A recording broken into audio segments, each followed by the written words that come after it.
This is Tom Dillon, the Lifetime Liberal, and today is Monday, February 11th, 2019. Again, Jeff, please get well.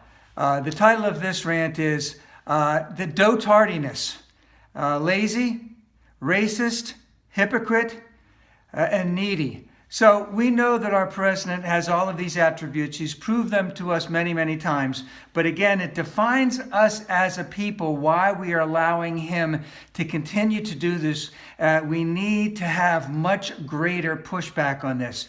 And again, those four examples came well into play this week. Lazy, we learned out 2 weeks ago that between 40 and 50% of the president's time was executive time, which meant he was up in his personal quarters, in his bedroom, watching TV. Again, he is getting information from Fox News and not from his National Security Council, making decisions based on that. He's calling people whom he knows on an unsecured phone. Many of them are on an unsecured phone. If any of that has been intercepted, then our adversaries can work with those people to try and influence the president in terms of what his thinking is. Because remember, he came out about 2 or 3 weeks ago with something about Russia and Afghanistan in 1981 that wasn't on Fox News, wasn't on any of the right-wing websites. Where did it come from? That's where we think it came from. And again, this week we found out that he was still spending over 50% of his time not doing the people's business, not helping the American people. In terms of racist, he's still willing to shut down the government. He's still willing to put children in cages, brown children especially.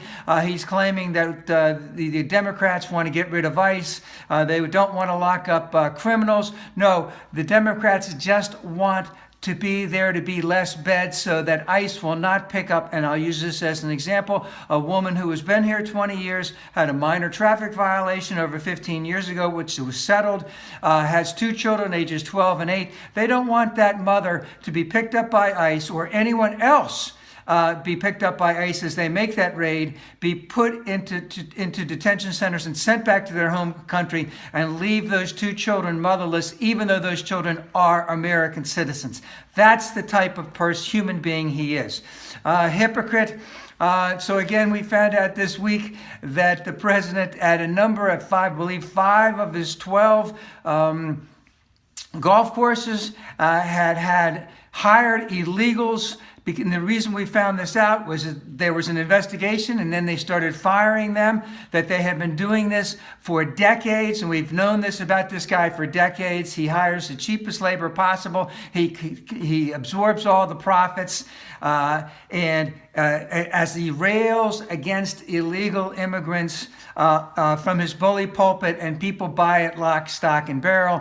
And of course, needy. So he's going to meet with Kim Jong-il, the leader of North Korea, again. There's nothing that says that we're going to have any type of breakthrough, any type of real agreement. There might be these little things that might go on with North Korea, but the trajectory of North Korea is that they are going to still invest in nuclear weapons. They are going to research, they're going to develop, and they're going to manufacture these things as a crutch to get what they want. And this president is going to do nothing. It's all going to be fluff, and he needs this attention because all of this other stuff is going against him. And remember, just as a quick aside, that there's a lot of things that we've seen on the docket in the court systems that could indicate that there could be more charges brought out by the special the special counsel's office by the end of February,